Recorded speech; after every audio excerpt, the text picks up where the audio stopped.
All right, people, we got a serious one for you guys today. This past weekend, as of the recording of this video, I took a trip down to the beautiful city of San Diego, California. And while I was there, as I always do, I stopped by Super 7 at their San Diego location. And lo and behold, what they have in stock? This bad boy. The Super 7 Ultimate Godzilla -1. So this has been a figure I've been looking forward to for quite a long time. In fact, I did a little research before I started doing this video, and it was about 9 months ago. So almost awaiting a child, if you will, for it to finally arrive. So they had a few in stock. I managed to grab one, and I figured, you know what? Why open it on my own when I can share the wonder and glory with all you guys? So that's what we're going to be doing in today's episode. And as you can see how shiny the box is, you can almost see my reflection in there. So I do apologize for that. But enough of me jabbering on. Let's open this beauty up and see what Super 7 has to offer this time around. So I've reviewed Super 7's Ultimates in the past, and most notably their Destroya and Meltdown Godzilla, two of some of my all-time favorite figures. Now, I know that a lot of people have their opinions about this line, considering that the Biollante and 89 Godzilla that started it didn't exactly light the world on fire. But I am not one of those persons that says, you know what, first thing out of the bag wasn't any good, so I'm not going to. No. That Destroya figure and that Meltdown Godzilla were two of the absolute best figures I have ever come across in terms of collecting. That Destroya was amazing. I cannot sing the praises of that thing high enough, and that Meltdown Godzilla is the most metal Godzilla figure I've ever seen. So they have improved their quality greatly, and I've been very curious to see how they're going to tackle -1. So, of course, like I said, I had to pick one of these bad boys up. And the first thing you notice, well, there's no cover slip. Well, that's because they've done away with the cover slips. And you know what? I'm kind of glad that they did, because while they kind of look cool, they're kind of a waste. So I'm happy that Super 7 is just going with the just basic, view screen platform. I kind of trailed off there. Sorry about that. Let me get back to it. Anyway, there's no more. There's no more slipcase cover. No more having to worry about that thing tearing or what to do with it. So now this is a big chunky boy. As you can see, this thing is not small. So unlike the other ones, there's nothing on the back. It's just a simple logo, keeping it simple. So there we go. There's that. And then if you guys really want to see anything on the bottom, there you go. So what it looks like is we got the main figure, extra head, and tail.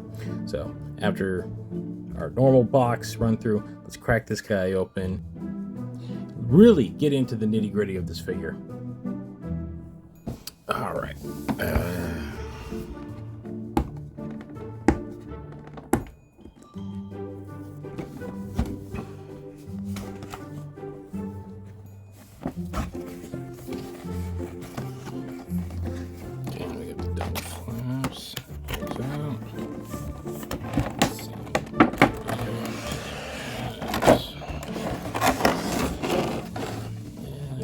To the bottom of the box. All right, what do we got here? Man, this thing is heavy. This thing is real heavy. Feet guard off. Let's see.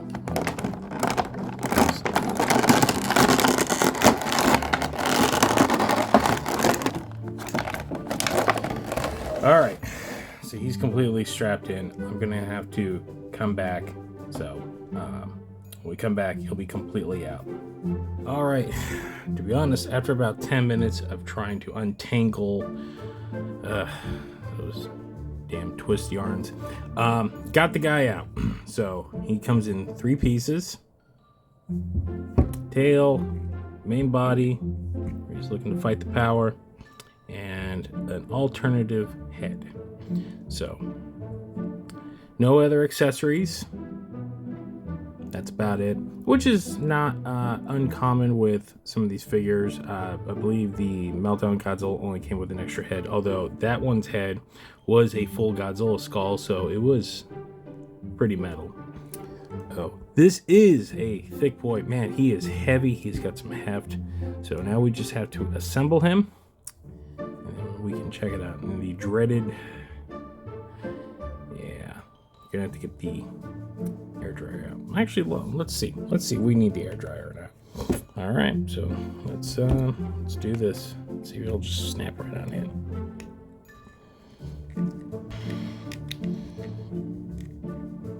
Maybe. Yeah, look at that. One go. All right, that is a plus.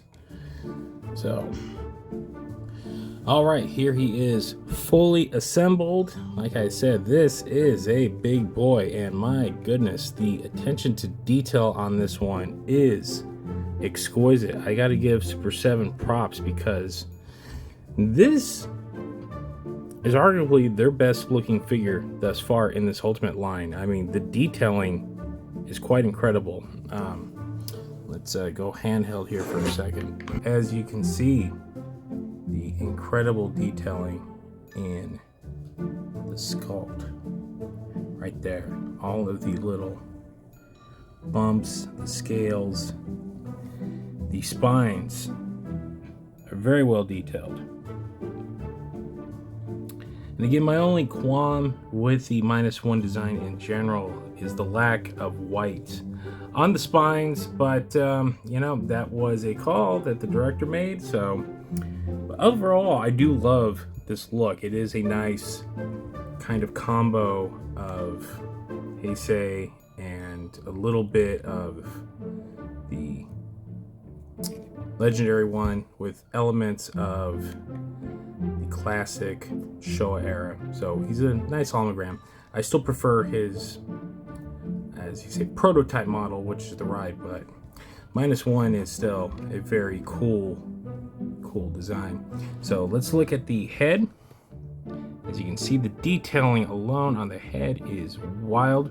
The paint job is actually very exquisite. I got to give credit where credit's due. I've seen the Monster Arts one up close, and the paint job doesn't seem to even come near this. So the yellow specks, the damage on the side of the head, as you can see. So the chest highlights right there. Highlights on the arms, feet. So yeah, so the paint job is very good. I mean, look at the spines right here, the bonish detailings. So hats off, already a big plus on this one. I know a lot of people still consider that 89 Godzilla, like, you know, their starting point. But this is why I've said, you know, maybe give Super 7 another chance, because they've really stepped up their game. So with each new iteration of these figures they put out, they've gotten better and better. Now, let's go into the articulation on this bad boy. So much like all Ultimates, this thing is very articulated. So hip joint is on a ball and socket to really give you some good wide ranges. There is a knee joint and a foot ball and socket joint, so you get some movability. So there you go. Look at that. You get a good twist, and hey, I'm giving more credit to Super 7 here because he doesn't have what I call the out-of-box stiffness. This guy feels, for lack of a better term, very well lubed, if you will. If you've ever opened a Nika figure, you know that horror of, oh man, like his arm doesn't want to bend, and if I bend it, it's going to break. I've had Nika figures in the past have done that. That is the downside of getting those more affordable, detailed figures.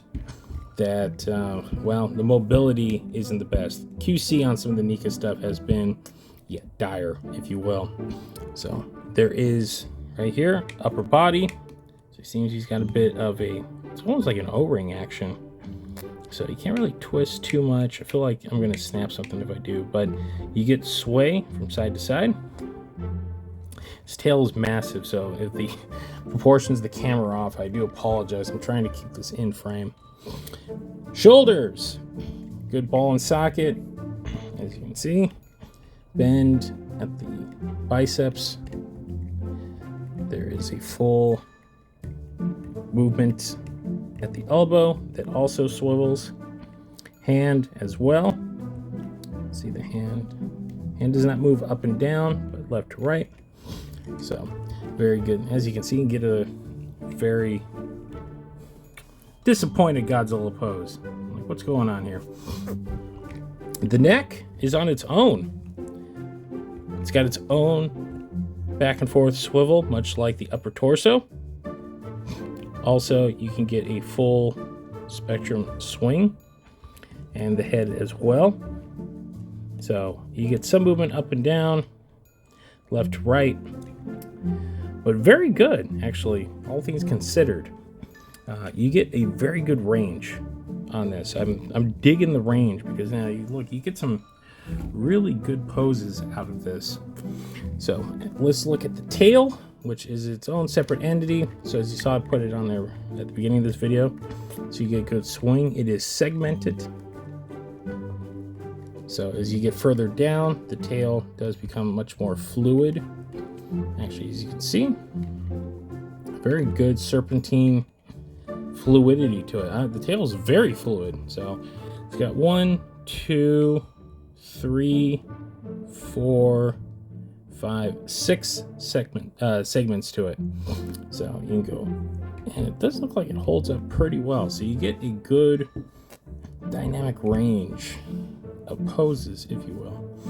So overall, the articulation on this bad boy is quite stunning. Full credit on that. This is fantastic. Like, I don't even think the Destroyer or the Meltdown, which were the last two that I reviewed, had this fluidity of articulation to it. They did have a little bit of stiffness to it, but this thing right out the box, I've literally opened it.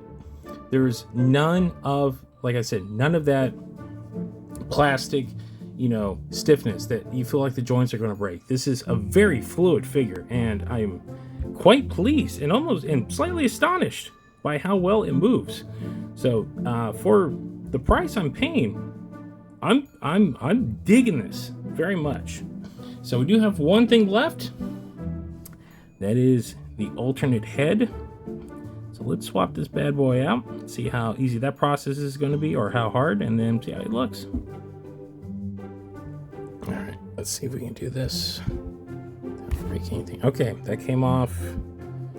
That came out pretty easy. Just give you guys a quicker detailing of the head sculpt. That head sculpt is exquisite. I mean, even the eye paint, the mouth, very well done. Let's do this. Let's compare and contrast the two real quick. You can see me on my fingers. So there you go. Yeah, the head sculpts are very well done. All right, let's see how easy this guy goes on here. So, all right, looks like, yeah, not bad. It's one of the better head swaps I've had the ability to do. And there you go, man. Well, there you guys go. That is my review of Super 7's Ultimate Godzilla -1. As you just heard, I can't speak any higher of this figure. It's absolutely stunning, a true work of art. My hat's off once again to Super 7. You guys are doing the Lord's work. So I eagerly wait to see what else they got coming down the pipeline. Like I said, I got 2 of these already. I'm probably going to expand my repertoire. Actually, technically this counts as 3, but it's there, neither here nor there. So definitely recommend. grab this guy now while you can, because I got a feeling he's going to just shoot up in price. That Destroya and that Meltdown Godzilla definitely did. I'm happy I got them when I did, because they are going for quite a bit more than their suggested retail price when they came out, and I have a feeling -1 will not be far behind. So on that note, if you like what you see, we do have a show. It's called the Kaiju Kingdom Podcast. You can find us at thekaijukingdompodcast.com. And if you don't like to download, you can always find us on all of your favorite podcast streamers, including Apple, Spotify, or wherever else you find better podcasts. We're also on social media. It's right there. You can see X, Instagram, Facebook, all right there. You want to get a hold of us, you want to talk to us, you want to see any breaking news, that is the place to go. So that's where you can do it. And on that note, that will wrap up this edition of the Koffers. Thanks for watching, guys, and we'll see you next time.